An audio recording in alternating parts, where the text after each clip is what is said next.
Hello, I'm Marta and this is 6th episode about rebuild of my DR350S. The last time when I was trying to start the engine, I've discovered there is no spark. So in this and few next episodes, I will focus on DR electrical system.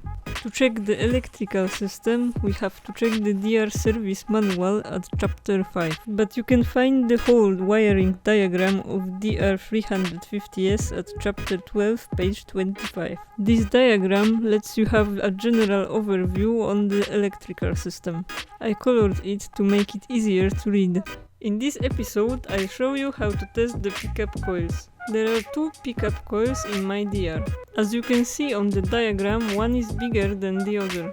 The bigger coil is connected by the green and black cable with the CDI unit. The second one is connected by the yellow and grey wire. To check the coils, we need to measure the resistance. Here you can see the test setup for measuring the bigger coil and the test setup for the smaller coil. The measurement is described at chapter 12, page 21 in the service manual. The best way to access the coils for the test is the 4-pin connector incoming into the CDI unit.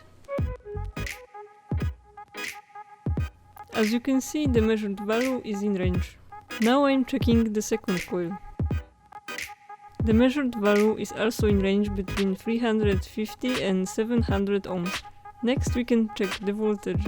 At the bigger coil you should expect about 2 AC volts while kicking. At the smaller one, 1 AC volt.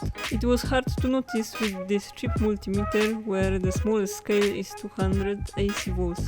In my case again, the pickup coils are not the reason of the missing spark. I have to search somewhere else. Thanks for watching. If you enjoyed, leave a like and stay tuned for the next videos documenting DR rebuilding.